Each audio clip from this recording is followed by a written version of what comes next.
Auzubillahiminasyaitonirrajim. Bismillahirrahmanirrahim. Assalamualaikum warahmatullahi wabarakatuh. Alhamdulillahillazi khalaqas samawati wal ard wa ma bainahuma fi sittati ayyam. Asyhadu an la ilaha illallah wahdahu la syarikalah, lahul mulku wa lahul hamd, yuhyi wa yumiit wa huwa ala kulli syai'in qadir. Wa asyhadu anna Muhammadan abduhu wa rasuluh sayyidul anbiya wal mursalin wa khataman nabiyyin sallallahu alaihi wasallam la nabiyya ba'dah.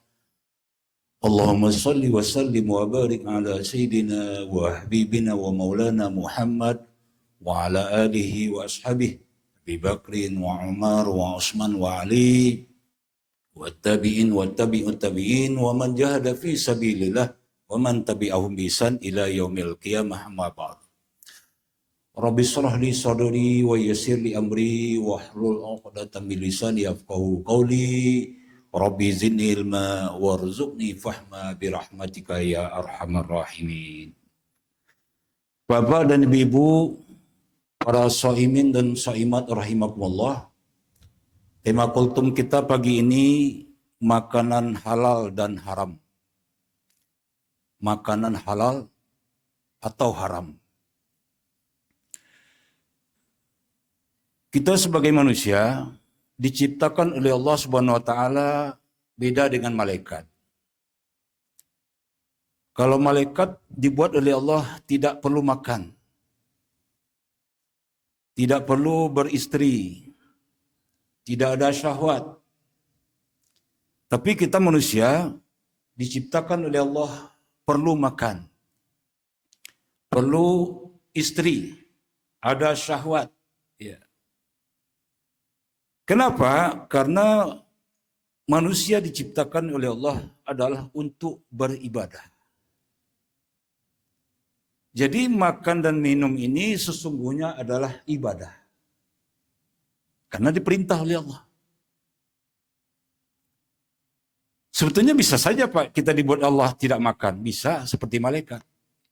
Tapi Allah Subhanahu wa taala hendak memberi kita kesempatan untuk beribadah.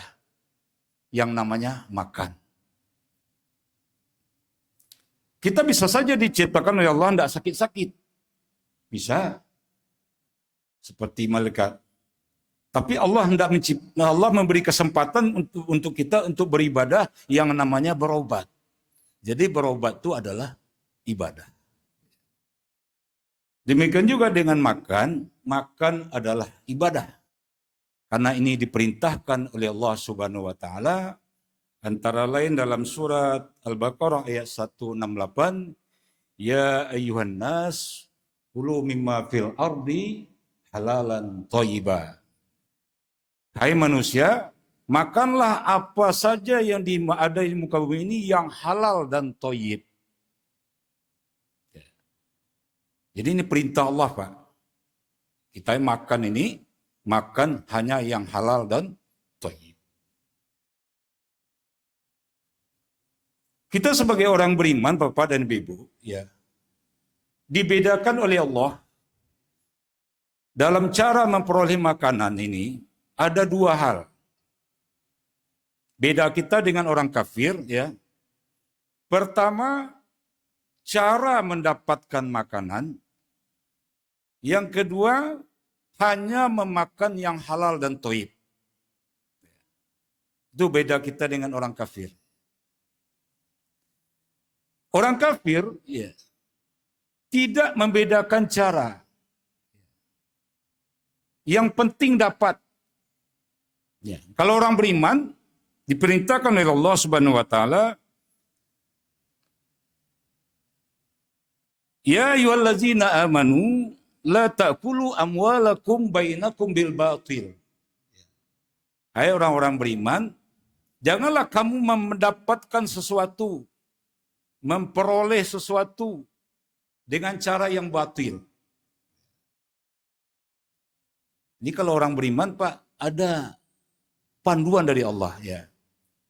Ya. Mendapatkan suatu barang, ya, makanan, ini dengan cara yang diridhai Allah Subhanahu wa taala. Sementara orang kafir, ini tidak penting bagi mereka cara. Yang penting bagi mereka itu dapat. Halal, haram, hantam. Halal, haram, hantam. Ya.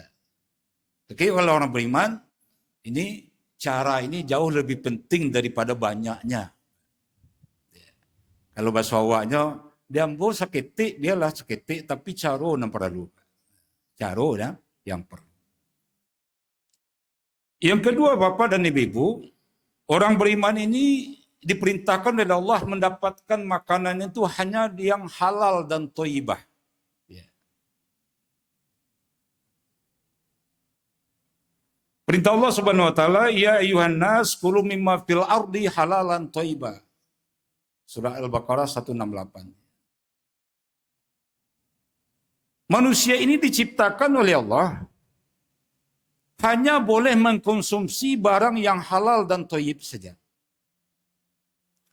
Seandainya dia memakan barang yang tidak halal, maka tubuhnya pasti rusak. Pasti rusak. Ini ketentuan pabrik, Pak. Kalau pabrik itu mengatakan, ya, kalau umpamanya kita beli mobil ya. Kita beli mobil, maka perintah dari pabrik itu, pakailah oli ukuran sekian. Ya kan? Kecepatan mesti sekian. Kalau kita menentang perintah daripada pabrik itu, maka mobil atau motor yang kita pakai pasti rusak. Pasti rusak. Demikian juga Allah Subhanahu wa taala sebagai pencipta daripada manusia ini, ya. Allah perintahkan manusia ini hanya memakan yang halal dan thayyib. Kalau dia tidak memakan yang halal dan thayyib, dia pasti rusak. Walaupun sedikit. Walaupun sedikit. Inilah dua prinsip Bapak dan Ibu, ya, yang membedakan orang beriman dan orang kafir. Pertama, cara mendapatkannya di surah Al-Baqarah 188, dan kedua, zatnya halal dan thayyibah, surah Al-Baqarah ayat 168. Lalu apa prinsip, ya, prinsip makanan atau barang yang boleh kita peroleh di dunia ini? Ya. Prinsip pertama, kata Allah Subhanahu wa taala dalam surah Al-Baqarah ayat 29, "Huwallazi khalaqalakum ma fil ardi jami'a." Dialah Allah yang telah menciptakan apa saja yang di muka bumi ini untuk manusia seluruhnya. Prinsip pertama, Bapak dan Ibu, apa saja yang ada di dunia ini pada prinsipnya boleh dimakan. Pada prinsipnya boleh dimakan. Kecuali yang dilarang. Kecuali yang dilarang. Yang dilarang ini sedikit, Pak. Yang dibolehkan banyak. Maka yang kita ingat yang dilarangnya saja. Ini prinsip. Berbeda dengan prinsip ibadah. Kalau prinsip ibadah, al-aslu fil ibadah at-tahrim. Prinsip ibadah, apa saja yang dilakukan dalam ibadah itu haram dilakukan, hatta yadulul dalil ta'muruha. Sampai ada dalil yang menyuruh. Kalau ibadah yang kita kena perintahnya. Tapi kalau masalah muamalah, yang kita kena larangannya. Itu prinsip, ya. Jadi masalah makan ini apa saja boleh dimakan kecuali yang dilarang. Kemudian Bapak dan Ibu rahimakumullah, apa risikonya kalau kita memakan barang yang haram? Ini risiko dulu, ya. Kalau kita memakan barang yang haram, kata Nabi SAW, maka doa-doa kita akan ditolak oleh Allah. Sebagaimana hadis yang menceritakan seorang laki-laki yang berdoa kepada Allah, Ya Rab, Ya Rab. Kata Nabi, bagaimana doanya akan terkabul? Wa mat'amuhum haram. Dia makan barang yang haram. Wa masyrabuhum bil haram. Minumannya dari barang yang haram. Walibasanuhum haram, pakaiannya dari barang yang haram. Wa ghudhiya bil haram, dibesarkan dari barang yang haram. Bagaimana doanya terkabul? Jadi kalau kita makan barang yang haram ini, Pak, selain merusak tubuh, juga doa-doa kita akan ditolak oleh Allah Subhanahu wa taala. Doa-doa ditolak. Bahkan sholat 40 hari ditolak oleh Allah apabila kita makan barang yang haram. 40 hari ditolak oleh Allah Subhanahu wa taala. Kemudian Bapak-bapak dan Ibu-ibu, kenapa juga kita harus hati-hati tidak memakan barang yang haram? Karena kita tidak akan mati, Pak. Tidak akan mati sampai rezeki kita ini datang seluruhnya. Jadi tidak perlu khawatir, Pak. Tidak perlu, Pak. Kita akan khawatir memakan barang-barang yang haram. Tidak perlu. Karena tidak akan mati kita sampai rezeki kita itu diberikan seluruhnya oleh Allah. Sebagaimana disediakan oleh Imam Ibnu Majah nomor 2135, Rasulullah SAW bersabda, hai manusia, carilah yang baik dalam mencari dunia. Sungguhnya jiwa tidak akan mati hingga terpenuhi rezekinya. Tidak akan mati, Pak. Rezeki yang sudah ditetapkan oleh Allah dalam rahim ketika umur 120 hari itu akan datang kepada kita seperti maut. Dia akan kejar kita kemanapun kita pergi. Jadi tidak perlu melakukan hal-hal atau memakan barang yang haram. Karena rezeki itu pasti datang. Kata Nabi SAW. Lalu kemudian apa panduan Allah Subhanahu wa taala untuk membedakan barang makanan yang halal dan haram? Panduan pertama adalah di surat Al-A'raf, surat ke-7 ayat 157. Allah Subhanahu wa taala berfirman, "Wa yuhillu lahumut thayyibat." Dihalalkan bagimu seluruh yang baik-baik. Wa yuharrimu alaihim al-khaba'is, dan diharamkan yang jelek-jelek. Itu prinsip pertama, Pak. Jadi kalau dia itu baik, itu halal. Kalau dia itu buruk, haram. Mudah, ya, mudah kita mencernanya. Kalau dia baik, kata Allah, itu halal pada prinsipnya. Dan kalau dia buruk, itu haram. Prinsip kedua, Bapak dan Ibu, Rasulullah SAW bersabda, "Idza harrama ala qaumin akala syai'an." Jika Allah mengharamkan untuk memakan sesuatu, harama alaihim thamanuha, maka haram pula jual belinya. Ini perhatikan Bapak dan Ibu, ini penting. Apabila Allah mengharamkan memakannya, maka haram pula jual belinya. Contoh, makan anjing itu haram. Maka jual beli anjing haram. Makan ular haram. Maka jual beli ular haram. Jadi Pak, hari ini banyak orang bikin sate ular. Minum darah ular, katanya obat kuat. Haram, jual beli ular haram. Untuk seluruh hal. Buaya haram. Memakai ikat pinggang dari buaya otomatis haram. Karena tidak boleh diperjualbelikan. Itu prinsip, Pak. Kalau haram dimakan, haram pula untuk jual belinya. Kucing haram dimakan. Kucing haram dimakan. Maka jual beli kucing ikut kepada hukum itu haram. Yang boleh jual beli makanan kucing. Makanan anjing boleh dijual, tapi menjual anjing Menjual kucing menurut hadis ini haram. Bapak-bapak yang pergi berburu babi, ketika berburu Pak, lalu dijual. Karena kita tidak makan babi, babi itu dijual. Haram. Ya Pak, haram. Karena haram, memakannya haram, jual belinya. Itu beberapa prinsip yang penting yang kita ingat, Bapak dan Ibu, ya. Apabila haram dimakan, haram pula jual belinya. Lalu apa saja yang diharamkan oleh Allah Subhanahu wa taala? Pertama, di surah Al-Maidah ayat 3, yang diharamkan pertama adalah memakan bangkai. Seluruh yang mati tanpa disembelih itu bangkai.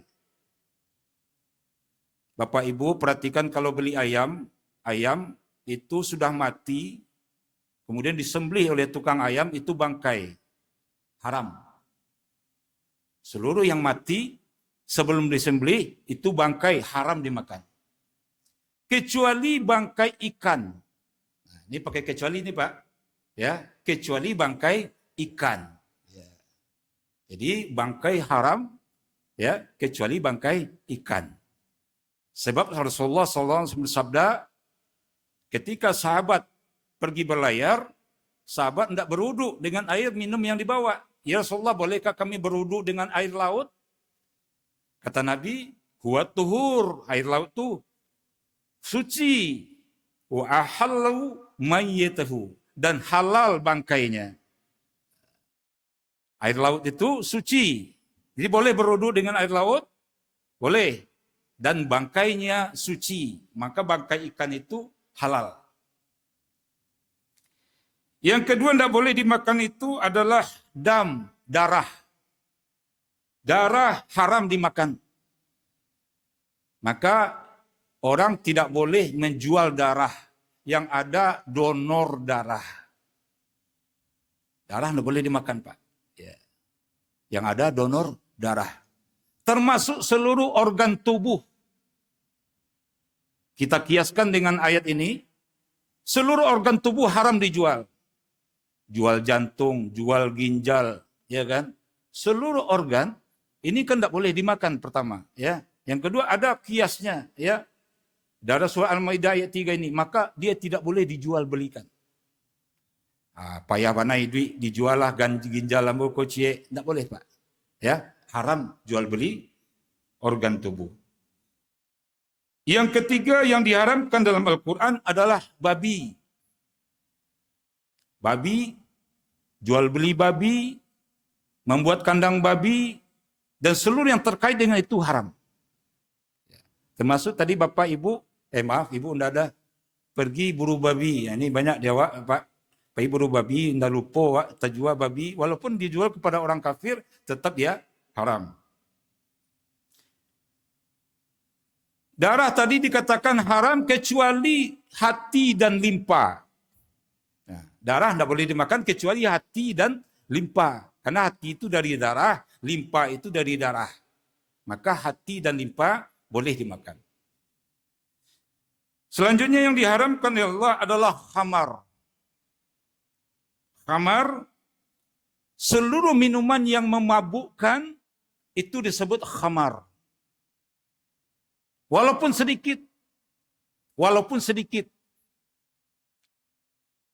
Dan khamar ini, khusus untuk khamar ini, Nabi menceritakan ada 10 orang yang terlibat dalamnya, seluruhnya haram. Zatnya, yang memerasnya, yang minta diperaskan, penjualnya, yang minta dibelikan, yang membawanya, yang minta dibawakan, yang memakan, peminumnya, tukang tuangnya. Nah, ambo kan menjual bir, ambo kan tidak meminum, ambo menuangkan, tetap haram.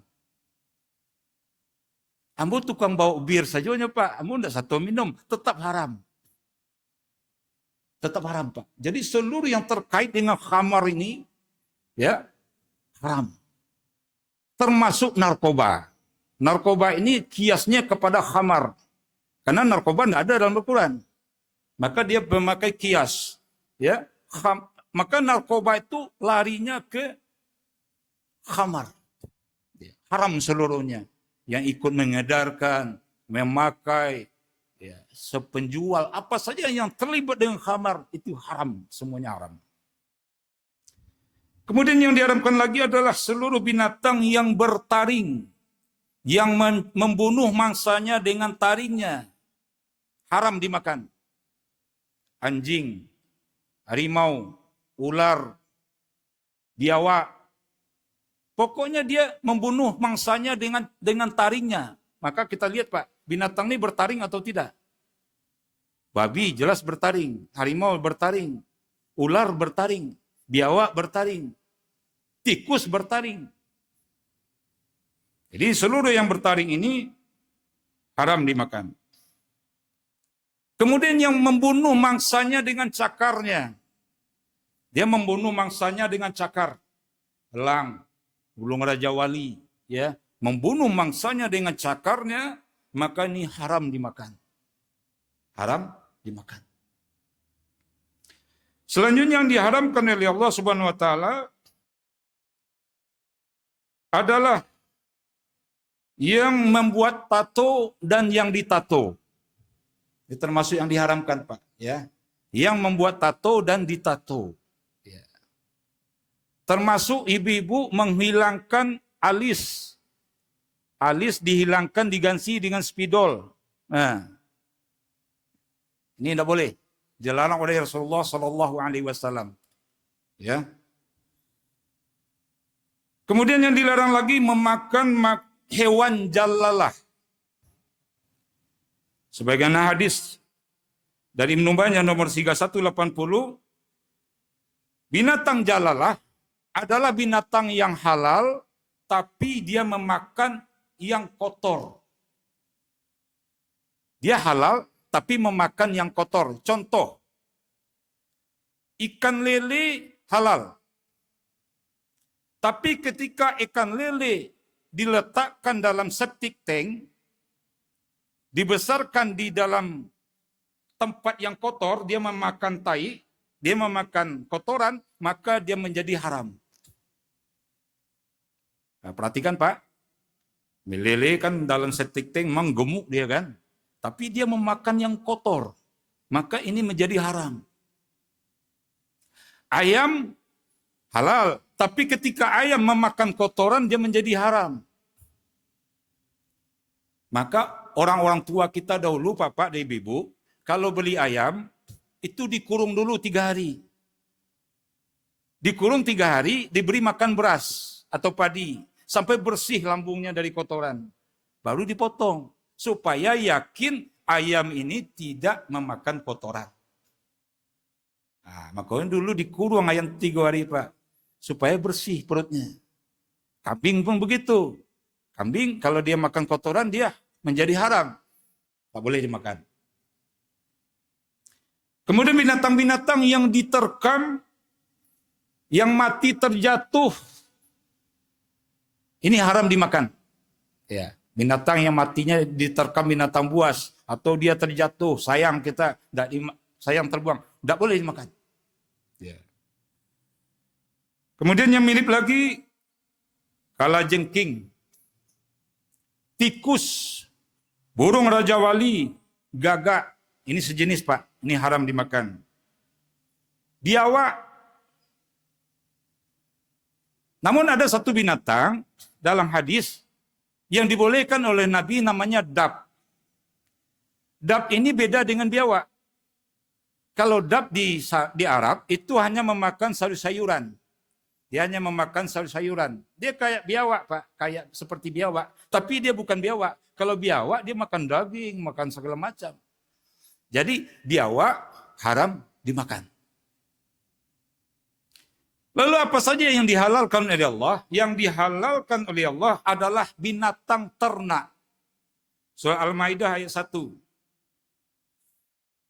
Binatang ternak ini diciptakan oleh Allah, sekali beranak itu banyak. Itu ayam, itik, kambing, sapi, banyak. Ya. Maka itu yang diperintahkan oleh Allah untuk dimakan. Binatang ternak, seluruhnya bermanfaat. Kulitnya bermanfaat. Dagingnya bermanfaat. Bahkan kencing daripada binatang itu bermanfaat. untuk pupuk. Ya. Jadi binatang ternak, kambing, itik, ayam ini yang direkomendasikan Allah untuk dimakan. Yang kedua, seluruh binatang laut. Seluruh binatang laut pada prinsipnya halal dimakan. Pada prinsipnya halal dimakan semua.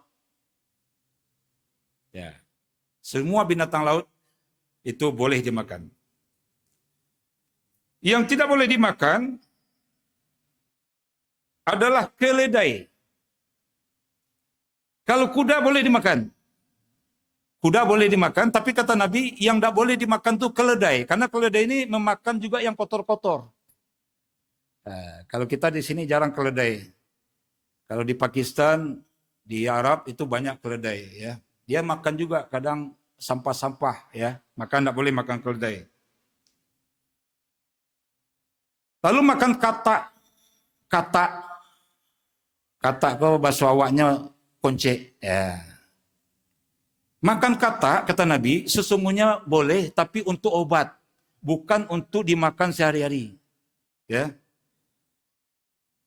Sesuai dengan hadis dari Abdurrahman bin Utsman, katanya ada seorang tabib di sisi Rasulullah menyebutkan suatu obat yang berupa katak. Lalu Nabi melarang membunuh katak. Nabi melarang membunuh katak, dan katak ini boleh dipakai hanya untuk obat, bukan untuk dimakan. Bukan untuk dimakan sehari-hari. Kemudian kelinci boleh dimakan. Kelinci boleh dimakan. Ya. Terakhir, Bapak dan Ibu, Rasulullah SAW bersabda, likulli da'in dawa'un. Setiap penyakit ada obatnya. Fa'idha asiba dawa'un da'in. Apabila kamu temukan obat dari satu penyakit, maka sembuhlah penyakit itu. Jadi selain Nabi bersabda, innallaha anzala da'a wa dawa'a wa ajala likulli da'in dawa'an. Setiap penyakit ada obatnya, fatadawwaw. Maka berobatlah. Jadi berobat ini juga perintah Allah, Pak. Sakit karena Allah, berobat karena Allah. Namun ada larangan di sini, wala tadawwaw bil haram. Jangan berobat dengan barang yang haram. Contoh, ada orang memberi nasihat, Pak, karena Bapak sudah sakit, apa tidak sembuh-sembuh, katanya, boleh meminum air kencing. Ya kan, Pak? Ada orang mengatakan hari ini, air kencing itu obat. Ini bertentangan dengan hadis Nabi. Apabila dia haram, maka tidak ada obat padanya. Jadi tidak boleh berobat dengan barang yang haram. Itu prinsip, Pak. Prinsip. Maka waktu kemarin ada COVID, Pak, kita tentu minta persetujuan dari Majelis Ulama dulu, apakah ini halal atau haram, karena disuntikkan ke dalam tubuh. Ya. Syukurlah ada fatwa MUI bahwa itu halal. Ya. Kalau enggak, dia menjadi haram. Ya, menjadi haram. Itulah Bapak dan Ibu, ya. Seluruh barang yang haram tidak ada obat padanya. Kalau ada orang mengatakan, minumlah TKW atau urutkan TKW ke tubuh supaya rematik hilang. Tak boleh. Karena barang yang haram tidak ada obat padanya. Itulah Bapak dan Ibu, kultum kita pagi ini. Mungkin Bapak Ibu bisa membayangkan apa saja yang haram, apa saja yang halal. Yang penting yang diingat yang haramnya. Kalau tidak dikatakan haram, berarti boleh. Tidak dikatakan haram, berarti boleh. Berdasarkan hadis tadi, al-aslu fil mu'amalah al-ibahah. Hukum asal daripada muamalah itu boleh. Hatta dalil tahrimuha. Sampai ada dalil yang mengharamkannya. Demikian. Fa'tabiru ya ulil absar la'allakum turhamun. Semoga kita terhindar dari barang yang haram ini. Kita akhiri dengan doa kifaratul majlis. Subhanakallahumma wa bihamdika asyhadu an la ilaha illa anta astaghfiruka wa atubu ilaik. Wassalamualaikum warahmatullahi wabarakatuh.